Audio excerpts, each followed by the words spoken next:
Hello বন্ধুরা, আসসালামু আলাইকুম। আশা করি সবাই ভালো আছেন। রুনা কিচেনে নতুন আরেকটা ভিডিও নিয়ে চলে এসেছি আপনাদের মাঝে। আজ আমি আপনাদেরকে বানিয়ে দেখাবো কোরিয়ান ফিশ ফ্রাই।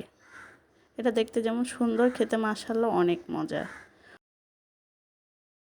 আমরা অনেকে বাসায় আস্ত মাছ না থাকলে ফিশ ফ্রাই খেতে ইচ্ছা করলেও করি না।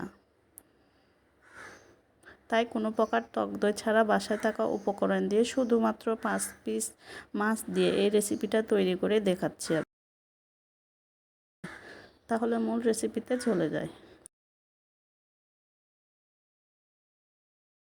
এখানে আমি 5 পিস মাছ আগে থেকে কেটে দিয়ে পরিষ্কার করে নিয়েছি।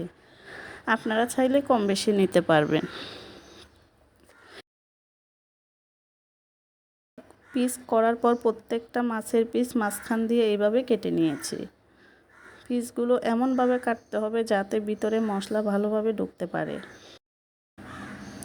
এখন একটা বাটিতে 3 চামচ পরিমাণ দুধ, 1 টুকরা লেবুর রস দিয়ে ভালো করে মিশিয়ে নিচ্ছি।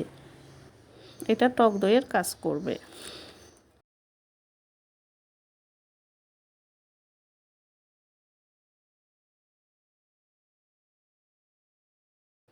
এখন এর মধ্যে 1 চামচ লাল মরিচের গুঁড়া, হাফ চামচ হলুদের গুঁড়া, হাফ চামচ ধনিয়ার গুঁড়া, হাফ চামচ জিরা বাটা, হাফ চামচ পরিমাণ আদা রসুন বাটা, হাফ চামচ কাঁচামরিচ বাটা, স্বাদ মতো লবণ দিয়ে সব উপকরণ ভালো করে মিশিয়ে নিচ্ছি।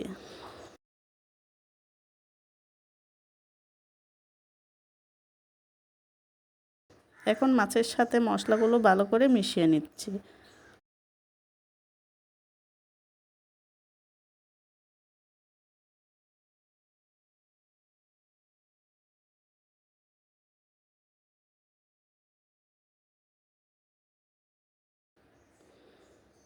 এমনভাবে মেশাতে হবে যাতে মাছের ভিতরে মশলা ঢুকে।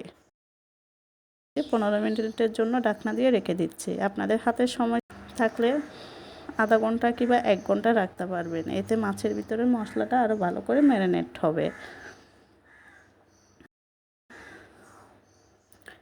ফিরে আসলাম 15 মিনিট পর। 15 মিনিট পর চুলায় একটা কড়াই বসিয়ে তার মধ্যে পরিমাণ মতো তেল দিয়ে দিচ্ছি। তেল গরম হয়ে আসলে মাছগুলো দিয়ে দিচ্ছি। এই সময় চুলার আঁচ মিডিয়াম টু হাইতে থাকবে। এমনভাবে চুলার আঁচটা রাখতে হবে যাতে মাছ থেকে পানি উঠে না আসে। মাছগুলো সাথে সাথে নাড়া দেওয়া যাবে না, না হলে ভেঙে যাবে। 30 থেকে 40 সেকেন্ড পর উল্টাই দিচ্ছি। এইভাবে সব মাছের পিসগুলো আমি ভালো করে ফ্রাই করে নিয়েছি। আপনারা চাইলে এভাবেই পরিবেশন করতে পারবেন। আমি এখন একটা সস বানিয়ে নিচ্ছি। মাছ ভাজা তেলের মধ্যে 3 থেকে 4টা শুকনো মরিচ মাঝখান দিয়ে কেটে হালকা করে ভেজে নিচ্ছি। হালকা ভাজা হয়ে গেছে। 2টা রসুন কুচি, একটা পেঁয়াজ কুচি দিয়ে হালকা করে ভেজে নেব। বেশি ভাজার দরকার নেই। আপনারা চাইলে এখানে টমেটো সসটাও দিতে পারবেন। 2 চামচ চিনি দিয়ে ভালো করে মিশিয়ে নেব। চিনিটা একদম অপশনাল, আপনারা চাইলে দিতে পারেন, না হলে স্কিপ করতে পারেন। চিনি গলা পর্যন্ত অপেক্ষা করব। এখন মাছ দিয়ে ভালো করে মিশিয়ে নিচ্ছি। আর বেশিক্ষণ জাল করা লাগবে না, না হলে এটা ক্যারামেলের মতো শক্ত হয়ে যাবে। আমি আপনাদেরকে পরিবেশন করে দেখিয়ে দিচ্ছি। দেখেন, একটা মাছের পিছও ভেঙে যায় নাই। উপরটা যেমন জুসি মনে হচ্ছে, ভিতরটা তেমন সফট। এক কথায় এটা খেতে মাশাআল্লাহ অসাধারণ লাগে। আপনারা চাইলে বাসায় এটা একবার ট্রাই করে দেখতে পারেন।